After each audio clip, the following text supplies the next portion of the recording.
Ten of Swords Part 14 out of 22. Marauders number 15.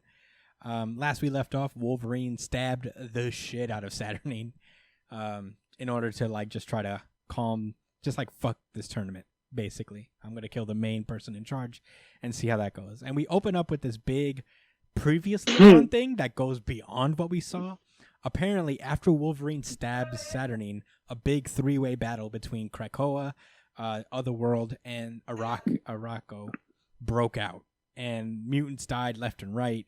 But eventually Arakko won. And they just broke through the external gate. And they killed Moria also. Yeah. With this mind bomb that I guess kind of like knocked out of commission. So it's not like she died and reset the world or nothing like that. That's it. Yeah, they walked through, and then they bodied the Avengers, the Fantastic Four, and the hosts of Asgard.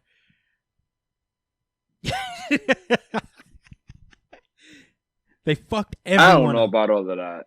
They stomped everyone. I don't know about all of that. Everyone? Come on, son. Moon Knight? And Wolverine. I don't know about that. I mean, he has all the primordial powers now. Yeah, man. And the Wolverine... I'm not buying it, bro. Yeah, Wolverine can't die, so he had to watch it all. They left him alive so he could watch the consequences of his actions. We open up in this dystopian future where, like, Doctor Strange just gets pushed out of the Sanctum Sanctorum, like, on fire. And War and Pestilence walk out like, yeah, we just bodied Doctor Strange. What now? And I guess we cut back to Otherworld where, like, Wolverine's on an X-shaped thing because, you know, marketing, I guess. Everything has to be X related. Apparently, it's a callback to a old issue. Oh yeah. There was an issue of Wolverine, like where I had Wolverine on an X, some cover, some shit. You know. Yeah, all the stuff. But you get it. Yeah, you know, no big deal. Saturnine is basically like, all right, so let me tell you now, this isn't real, but this is what happens if you actually stab me. So let's do this over again. And she ones up the entire universe. And we cut back to where exactly right before Wolverine stabs her. And that's when Wolverine's like, shit, let me back down. Like, everything's been undone.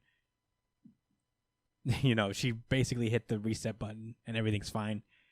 And now Wolverine has decided against stabbing the shit out of Saturnine.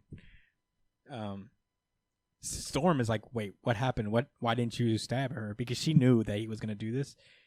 And Wolverine's like, don't worry about it. We'll talk later. I'll tell you later. As he's sitting down, he starts to smell something weird as Cypher is trying to get into his sushi. And then Wolverine's like, wait a minute, stop! But it's too late. Cypher already swallowed the sushi, and War's poison has now poisoned Cypher. Not salt. Yep. You guys thought that War was just a prankster. But no, she just straight up tried to poison Wolverine, but Cypher got it instead, and he just starts dying immediately. And Iska pops up, just throws a fucking dagger into his throat to open up a second pathway for air. The fucking White Sword goes up to War and is like, you poisoned him at our cool dinner where we're supposed to be all chill? Yeah. He's very disappointed in her, yeah. Much to my surprise. The White Sword rules, first of all. Like, he's got this cool like, code of honor thing that's always really cool to see, where he's like, yo, I ain't going to be part of this bitch shit. And then he walks over to Cypher and cures him of his poison. And apparently, like, if he heals you, like, he's basically got you're in his, like, under his control, unless he decides otherwise. So it's very important that he mentioned, like, after he healed him, he said, I release you from my obligation to me. So Cypher can't be controlled by the White Sword after being healed by him. We get this funny little moment where Apocalypse and Annihilation are still sitting at the table. And Apocalypse is like, I see you done well with the children. And she said, I did my best. It's a cute, funny moment. I appreciated it. Yeah, what was she going to say? She's like, yes, I love it. They're all yeah, she's shifty and conniving. I mean, you know, one of our kids is named War, so what are you going to do? Brian Braddock walks up to him and walks up to Saturnine and is like, hey, can we talk for a minute? And she just mutes everybody and is like, okay. And he tries to pull a fast one. He's like, "Yo, they just tried to poison Wolverine. They cheated. So, can you call them the losers now? Like they technically tried to cheat. So, can we chill for a minute?" And Saturnine like, "I would, but Wolverine tried to assassinate me. So fuck y'all." Fair enough. Yeah. So that's what happened. And apparently, like they all have knowledge of what Wolverine tried to do with Saturnine now. I guess they all heard them. I'm not sure. So yeah, more spicy talk between a few people. And Saturnine is like, Brian, we could just end this if you become Captain Britain again. And he's like, no, that's not my life anymore. But I hope we can be cool. We cool? And Saturnine is like, all right. She says something really cryptic that comes out later, where Brian says, "I trust you won't go to bits," and she says, "No, not I." Foreshadowing. Wow, nice catch, bro. I did not notice that. Yeah. So they start eating unicorns because Otherworld, and that's what they just eat over there. And Saturnine is just rude like that. Yeah.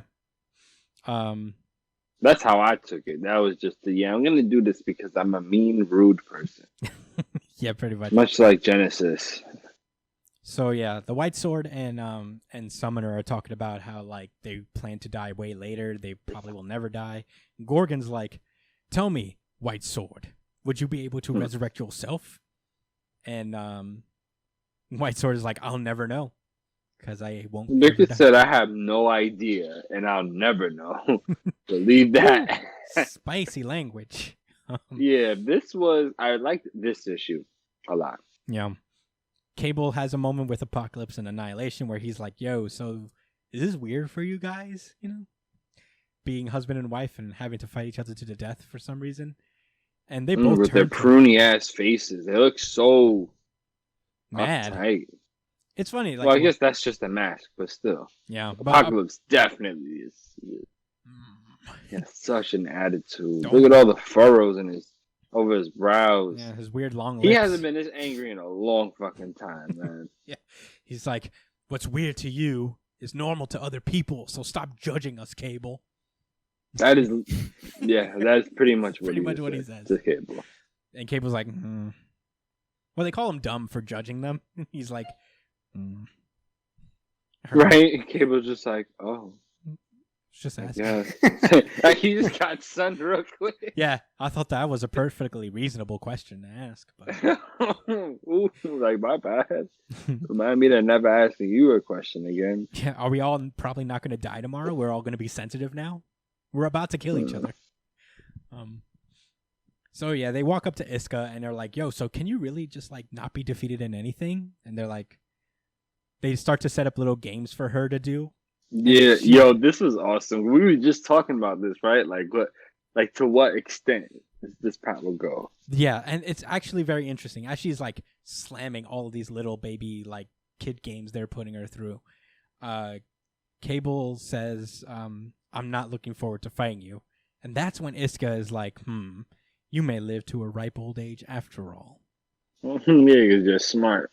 That was Yeah, I think like I don't know. I think that was just her saying like, "Yeah, you seem like you're smart enough to know that I'd take your head off, bro." Well, little boy. In this context, if they end up fighting, I think that's what she means. I think like the way to beat Iska is to not try to beat her. You know what I mean? Like she can't win if you're not playing the game, I guess. So I don't know how that would work. I'm thinking the Hickman way, where it's this weird riddle I have to solve. But I think that's what Cable is kind of stepped on, is that like, I don't look forward to fighting you.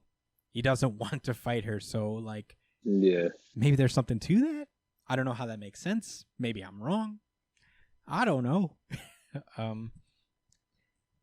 Anyway, I like the Death and the voice of Araco are talking, and it's like, Death is like salty. He's like, "They're so weak and soft," and the voice of Araco is like, "I don't know. Maybe they were just raised better.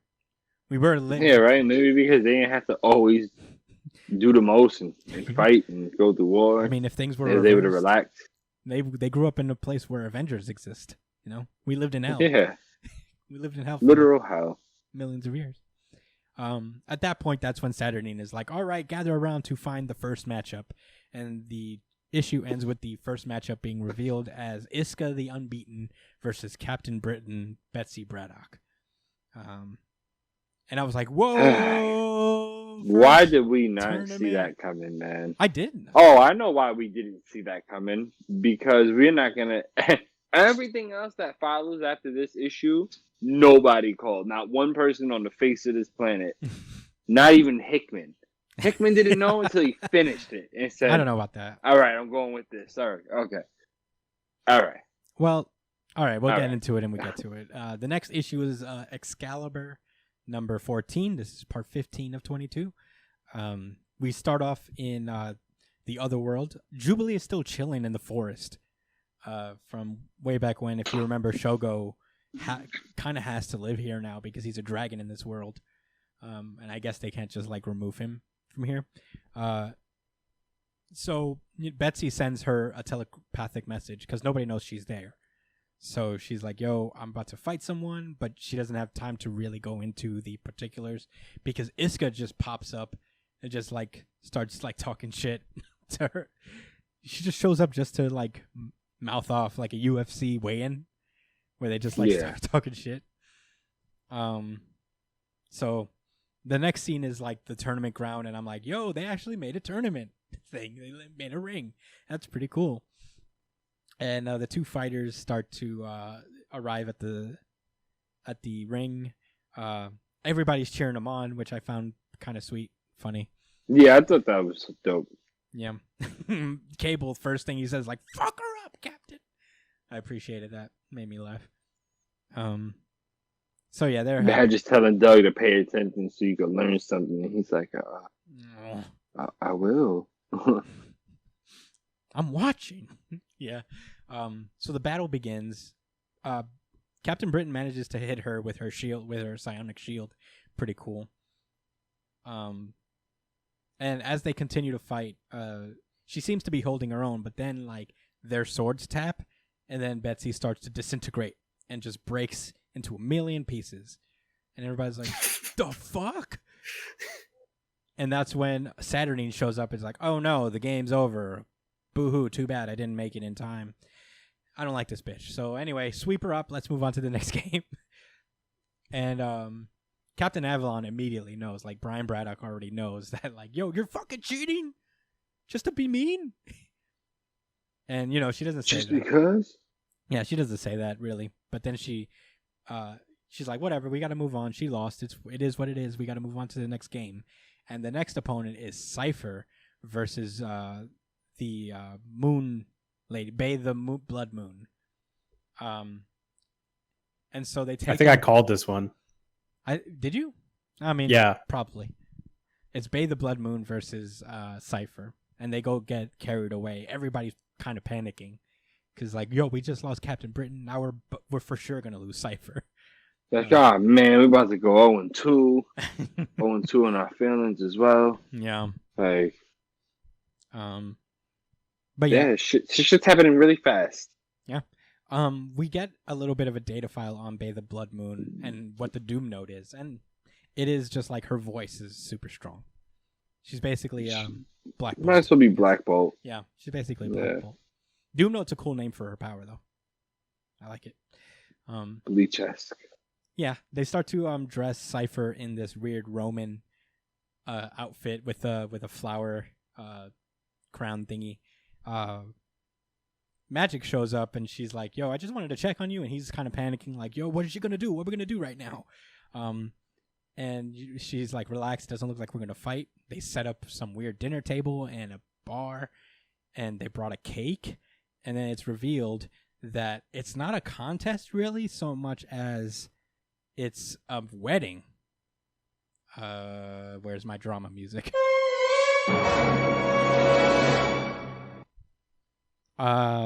Yeah. So, the fuck is this? Okay, so I had to read this a couple times. Yeah.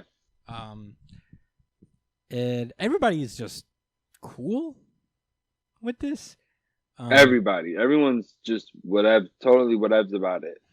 Which I would like to think it's more because of the looking at it like, okay, well, he's not gonna die. He's not gonna die. Yeah, right. So okay, whatever. Like we don't care, but this is just huge question mark, right? Like yeah, I read the Bay the Blood Moon thing again, and from what I understand is that this was a pairing brought up because like there's something about Bay's powers and specifically needing to be understood, and Cypher, despite his powers being that he can speak any language in existence, cannot understand what Bay the Blood Moon is saying because she didn't learn how to talk like even a Rockin' citizen. So like she basically made up her own language that's unique to her. The Doom Note is kind of like a subset of that, I guess. Is that like, yeah, it's weird. Well, because of the quote unquote Doom Note, she had to communicate with people differently in her own unique way. Mm-hmm. So she says things, but she says them with her intent, or maybe it's like a telepathic thing after that. Yeah, and for whatever reason, the Doom Note doesn't really work on Cypher. Or like his powers offset it in some way. It's not really clear, and I think that's on purpose for the most part. But in any case, if anybody's watching this and you can kind of clarify if you saw something we didn't, please comment. Let us know, because I'm a little. I mean, look at this last sentence. It says the Doom Note seems to interact with the power set of Cypher in a unique way, while the Doom Note's desire to be understood can make it heard. Her words are not a true language and cannot be translated. So, I get it, but the way she speaks is. She can't talk normally because she'd destroy everybody, just like Black Bolt. It's literally the same exact power. Like that's you know what I mean? So, but her ability also makes it so that she like her ability makes like it wants to be like the ability itself wants to be heard. And I don't know if that's because of the influence of her wanting to be heard or whatever, but for some other reason. It communicates to people without talking, so people understand exactly what she's saying, but it's not a language, so Cypher doesn't know it. That's exactly the case. Yeah, I don't know. And it's interesting to me, but it's mostly just a huge what the fuck. Yeah. We're getting the impression that not all of these are just going to be tournament fights rather than tests. And for the most part, that's okay, just because, like, we didn't know actually how the format of this was going to be, So every character is going to have their own individual test as opposed to always just a one-on-one fight. But in any case, the wedding gets interrupted by Jubilee and Shogo, her dragon son, as they start tearing shit up. Jubilee mentioned earlier that if she hadn't heard from Betsy in an hour, that she would just roll up and start blasting things with her son, who shoots reality warping flames. So, shit starts to go down. Saturnine is pissed, so like they're gonna try to reason with Jubilee and tell her to chill before she just basically wipes her out of existence. Cypher begs Bay the Blood Moon not to go and take down the dragon, and she just starts to make out with him. She's like, "All right, fine, my husband." But in any case, Saturnine is reminded that Shogo's just a baby, so she's like, wait a minute. So she does her magic thing, takes away his reality warping flames, and manipulates him to come forward because Shogo's a baby and has a baby brain. She can manipulate the baby brain into doing whatever she wants using her magic. So he comes to her. Jubilee is just so fucking annoying in this whole series. I'm sorry. She's just annoying. She comes off across as like a 17-year-old mom.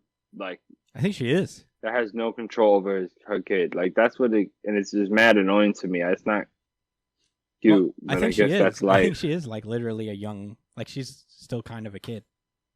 Oh, okay. I wasn't sure. Yeah. She's not an adult, I think. So I think she's still like kind of a child. But in any case, what was okay? Shogo goes over to Saturnine, and she mentions that like, if you would have brought your moms here, I would have killed her in front of you.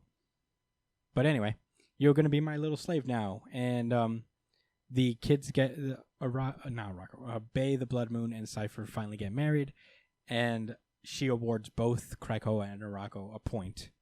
They are 2-1 now, and that's where the issue ends. I think this goes into a draw because neither died. And I think the point of this thing was their marriage, like this marriage ceremony, was not supposed to go over very well. Maybe she was counting on the Doom Note being able to destroy him. Like the Doom Note would just come out, but for whatever reason, because Cypher's powers react in a different way to hers, that it just didn't come out, and they both survived, so they both get a point. So I don't know. I think that was, or she just wanted to get them married. I don't understand. Like, well, she at least doesn't seem to mind why. It, because we'll learn later. But Saturnine's playing a very complex game here. Yes. There's a game within the game that we find out in the next issue, which is Wolverine number 7. This is part X 10 of Swords, part 16 out of 22. We start now with Magic arriving at her battle. She goes to she finds herself in the floating kingdom of Roma Regina, where she meets Pog, our boy. In an ultimate, he comes in with the scabbards. He's about to fight her, and they start like sword fighting for a minute. But then Saturnine takes both of their weapons away and says, "This is a contest of arms." And Magic is already off the bat like, "Yo, you're rigging this. Do you see this man? He's huge. You want me to arm wrestle this fucking guy?" And she doesn't. How does that make any sense to you? So, they have to do it. So she just goes up there. She gets demolished by Pog. And he's like, Pog 1-1. He's rhyming the whole time, by the way. My favorite being, Pog will tear baby arm from its socket and then keep it in his pocket. It's pretty good. And yeah, Krakoa is now 3-1. I mean, Arako is now 3-1. Krakoa only has one win to its name. We then cut to the Blight Spoke, which is this wasteland for broken universes. This is basically where the multiverse's trash goes. When something gets destroyed, it ends up here on a celestial scale. And this is where Wolverine and the Summoner fight, because they're basically immortal beings, and they just basically fight through all of these broken universes, these apocalypse worlds, and whoever can hold on the longest wins. And that person is Wolverine. He just throws the Muramasa sword right through the Summoner's eye, and is like, sick. In an incredibly anticlimactic conclusion to the character Summoner, who, in my opinion, was built up more so than almost any of these other characters of Arako, just for him to go out like this. Yep. Come on, man. Well, and not even a real Wolverine. battle in a silly multiversal battle. Come on, son. I thought it was kind of interesting, but I agree. I'm like, what was this? So this is how the Summoner goes? Well, they turn into Minecraft characters and fought. That's true. But Summoner is dead, which leaves Krakoa. But Saturnine declares Arako the winner, despite the fact that Summoner is dead, because the battle was supposed to be a fight to the death, and Summoner died.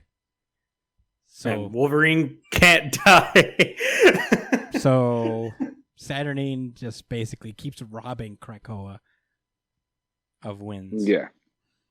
Even in that arm wrestling contest with Pog, they don't even count to one, and he just slams the fucking arm. Yeah, that one was the most egregious. And then we just brush over it, like, okay, that happened. Next. Well, I think that's supposed to be the point, is that like she's just straight up rigging it, and nobody cares. Yeah. But in any case, Wolverine ends up at this bar, this magic bar in Otherworld, And he's like, the fuck? I lost by winning? And she's like, it is what it is. And Storm's there with them. And apparently Saturnine has made this game is like, well, they, apparently she's making them fight each other now in different ways. Like Storm and Wolverine have to do a drinking competition. And, yeah. We get this weird scene. I don't know if Josh, you saw this a little differently. As they're drinking, outside, Death makes a deal with this Jaffers dude that we see. He's like one of the lords in Otherworld. He gives him this weird. Jim Jaspers. Yeah, he gives him this. D-Mad Jim. Yeah, he's who again is supposed to be like an Omega level mutant. And Jaffers. He's a Omega level reality warper. Oh, I didn't know that. He's just he's supposed to be stronger than even Jamie. Okay, so after I don't know what the deal with him is. Yeah, after they do that, Krakoa is now 2-4. So I don't know what got them the win there. Oh, maybe it's because Death bought he bought a win for them? Or maybe there was a deal made there where like Death would forfeit in exchange for something. I don't know. This is very strange. No, I think they just had to. No, so this is what happened. They had Wolverine and Storm versus each other in a drinking contest, and then they had War versus Solemn. So they both had to. If you look to that page, what I'm talking about is this deal. You see with Jaffers and Death, and the next thing you see is Arakko and Krakoa. Honestly. Because at this point, Krakoa only had one win, but after this, they have 2. Well, but I think it's just implied that they literally say how it's a cheated, like how it's look. Wolverine says, "But what do we lose in turn? I plan try cheating off from the turn. Besides, I cannot drink." Right? I don't know. It's weird. I mean, I don't know. Maybe I'm just not picking up on this because I'm a little confused as to how Krakoa won in this instance. I mean, that was it. It was a drinking contest, and I think one of them, either Wolverine or Storm won. One or the other. I think it has something to do with whatever Death and Jaffers did. Yeah, it was random. There's definitely some type of implication there, and there's more to it that's not being shown. Yeah. Meanwhile, at the same time, Solemn is forced to fight against War. Because when Krakoa fights Arakko, so does it fight itself, and that's the logic. Is that because they're basically the same place fighting each other, they have to fight each other for a match, which is strange. And she picks Solemn and War because there's already beef there.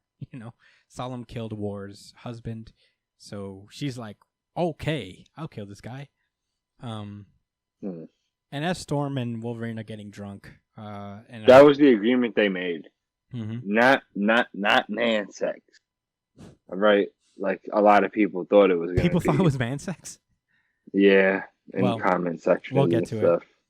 Wolverine, as Storm is about to make out with Wolverine, and the battle between Solemn and War is about to take off. That's when Wolverine just teleports onto the scene somehow against his will, and it turns out we find out what their deal was. Back in Wolverine, when they were fighting in Hell for the Muramasa sword, they made a deal in exchange for a Muramasa sword. Wolverine would fight a battle for Solemn. And this is the battle he chose. Wolverine has to fight War. And Wolverine's already drunk. He's mad convenient. Like, how could he have ever known that was... It's not like it was planned. It was just hella convenient. I think it was planned. I think like Solemn said, like, you have to make it, if you've, I'll give you the sword in exchange. You have to fight a battle for me in this tournament that we all know we're going to go in this tournament? Yeah. So, yeah, that was the deal, is that Wolverine had to fight for him if he called them. So, Wolverine is at a huge disadvantage because he's drunk, and that fucks with his healing factor. Not that it, like, turns it off, but it makes it slower and weaker. So... War and Wolverine start fighting. He's just like barely holding on for a minute. War actually manages to just like cut through a little bit of Wolverine's neck, but his adamantium spine kind of blocks it and makes it a little harder for him, hard for War to break through, and whatever decides this contest is like the first person to cut off an appendage wins. So Wolverine cuts off War's arm or hand. War's hand. Yeah, War's hand. And with his Wolverine claws, not the Muramasa blade, because then her soul would have been donezo. Yeah. And because Wolverine won, the point goes to Solemn because he was fighting this battle on behalf of Solemn. So this is Solemn's point. Arakko is now 5-2, and that's where this issue ends. Yeah, at first reading this, wow, so he got points for the other side 2 times in a row. Yeah, Wolverine both times really fucked them over. And he could have ended this if he had just like not stabbed Saturnine the first time. Yeah. So I feel like this is maybe going to be a character point for Wolverine that eventually we're going to understand that, or Wolverine's probably going to come to terms with his own like impatience and anger or something like that. It's not nothing we haven't seen, which is kind of a bummer, but what are you going to do? Me and Josh talked about this a little bit before the show, like yesterday. We didn't go into like super discussions really, but our initial first thoughts is that we were kind of like, we shouldn't have been surprised, but we are a little disappointed because what we were expecting. Yeah, we really wanted it to be this warrior showdown, you know? Yeah. Of combat. Yeah. With stakes and stuff. And here's the problem. We come from like manga, so we're just kind of like, we're more manga people than we are like superhero comic people. So like when this first started to come together, we were like, oh shit, we're going to get a cool like manga style shonen tournament arc. That's fucking awesome. We're so excited. And you know, American comics doesn't really work like that. You know, I just like in terms of structure, they both are very different writing styles. And I think that comes from like, I think manga just has more time to breathe and, you know, really just like take their time with these stories. So I'm not like, I shouldn't be disappointed, but I am a little bit because I was like, yo, this could have been really fun. It was a bit of a letdown, but it was at least surprising. It wasn't predictable at all. Mm-hmm. You know, it wasn't. It feels like, you know, because there's like a story going on behind the scenes. It's not like this is an ass pull because we do get little hints that Saturnine, the reason she set this whole thing up was for it to work out in her favor anyway. So she's always been kind of a player herself in the grand scheme of things. And she is this powerful where she can just like manipulate odds in her favor. And she is this smart where she can like work on semantics in terms of what the challenges are and all that stuff. It's not that it's poorly written or anything. It's just like, I think maybe we got our expectations in a different place and we were delivered something else. I think that's the terms that I came to. I think, but if nothing else, the one sharp criticism, and I say sharp for you know, because it stands out to me in a bad way, is the pacing. I read a comment in the section that I'm basically, you know, taking their thoughts, but they had a point. There was essentially 3 chapters spent on one dinner just for us to get like 3 fights in one chapter. You know what I'm saying? In one issue of a book. And then for one fight to end in 3 sword strikes. And another to not even be a fight, to be a what? You know what I'm saying? And look, just to be clear, I enjoy these stories that are context heavy. I don't always love it in manga, but in American comics I do when the writing's really good, especially with someone like Hickman. You know, some of the best Avengers moments was in the dialogue between heroes and stuff. You know, especially the contentiousness of like the Illuminati with Reed and company. You know what I'm saying? Versus Captain America, you get it. So it's not like I didn't like that it was slow before. It's just that, damn, I thought they was going to commit a little bit more to the combat part of it. But again, I will at least say, as you said before, that was more on me. Yeah. You know, for having those expectations. But damn, man, I think they could have slowed it down with the fights. I think they could have gave things, especially with Summoner. Summoner, man, come on. I think he deserved to go out like that, but I think we as the readers deserve a more wholesome loss. Like, you know, he just kind of, he didn't even talk, you know? We didn't even get to see him really fight. And he can, and then you know, we had a breakdown of summoners, you know, before a text about the different ranks of them, and then he killed the Stone Man. There was a lot of, it was just dumb. And then what? All right, so he kills War's son, and she's mad instead of being mad and fighting solo. She's fighting Wolverine now. Is mad because he happened to kill his son. Mm-hmm.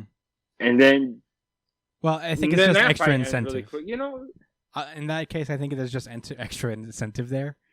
It just made her accept that this is happening easier. Yeah, but Saturnine was gonna let Wolverine fight Solemn's battle. Like, she had the card, she showed it. She's like, yeah, I knew this was gonna happen. I mean, I just wish that, like, I don't know what it is about superhero comics that they're not allowed to really, or I don't know if that they're not allowed or they're not encouraged to just kind of like take their time with these kind of things. Because superhero comic arcs are very short. Like, they're designed to fit in a trade, in like a 6-issue trade paperback, which is efficient, but like sometimes it kind of robs of, like, you know, action and stuff like that. Like, I'll say that, like, when I read a superhero comic, more often than not, I can't say that like something like Jujutsu Kaisen is so great at action in like sequential art, but I can't say the same thing about like Marvel or DC comics, because it's usually just like a fight of ideas, as opposed to, like, they're usually like having these big diatribes as they fight. So it's not really about the physical action, and I get how that can be impactful and strong, but it's just like not that exciting. You know, I feel like this was something that really excited us. This idea that they were just gonna like face this like Pog. I was so excited to see just like a good old scrap, you know? Yeah, like everybody loves a good old scrap. On the organized manner, not in like a gang fight, X-Men versus whoever else, you know what I'm saying? X-Men versus they ops at the moment. You know, it was a character specific driven arc initially anyway, and you know, these fights were gonna expose a lot more about these characters. There was gonna the stakes involved, and now it just seems like a fucking game, you know? Yeah. The tone is so different now. Yeah. Like, there was this tone that was set that it's just not there anymore. Yeah, we were set now it's lighthearted. We were not even as lighthearted. We were set up to be like, this is gonna be a tournament of champions. This is gonna be the fate for Krakoa, but now it's like more. Now it's just about this secret game that Saturnine's playing, which I fucking hate her, yo. It's not a bad thing per se, but it's like, I wish. It's also there was also a thing about like, oh, if we die here, then there's a chance we won't come back the same. But it's like, not all of the challenges are like necessarily mean death anymore. So now it feels like, you know, where are the stakes right now? Here's what I'll say. Yeah, it was fake, right? Like, almost. Here's what I'll say about that. I mean, look, the story's not over yet. No, it's not. So Yeah. it could just devolve into a big battle royale where everybody realizes what Saturnine's doing, and they're just like, man, fuck this bitch. And it's like a 3-way battle like we saw before, except this time Krakoa comes out on top or something. Or maybe like even Arako gets pissed and they all like join forces to fight her. Which could be interesting. I mean, there's a lot of ways this could go. Maybe we're being a little premature, but we were excited about like, oh shit, Magic versus Pog, or like, is Babe the Blood Moon gonna fight Cable? Who's Iska gonna fight? In a serious way. It's just like, to us, it would have been more excited if they had just committed to maybe showing the fights more and still have Saturnine low key being like sneaky. Or maybe just like pace these things out, you know, like right, like have it more out of our face and behind the scenes. Yeah, you know, how many issues... Instead of this obvious game being like this carrot being dangled in front of us, and it's like, come on, man, don't do that. You're better than this, bro. We started at 14, so we had so many issues where you could just like expand on these fights, and you could have like maybe 2 fights an issue. It's not that crazy, you know. There's certain fights that like could probably be shorter than others, but you know, I guess it's like a weird pacing thing. Is our problem is like you could have this exact same story, but just like, you know, take your time with it. Make this arc longer. If it's good, we'll read it. Who cares? I don't know why it has to be 22 issues. That's it, you know? I wish they would just have taken their time. I guess it's just the industry, man. I don't know. But I will say, I don't hate it. I don't even think it's bad. It's just kind of like, maybe, again, it's probably on us for getting our hopes up because we took this as like, it's like we're reading manga, but it's not. And, you know, it's probably like our expectations that we're just getting crushed about. We're being unfair, but I don't know. I still feel like they could have taken their time a little more because, especially with the marriage part, because I was like, my head was spinning. I was like, what? I was like, what? But yeah, I don't know.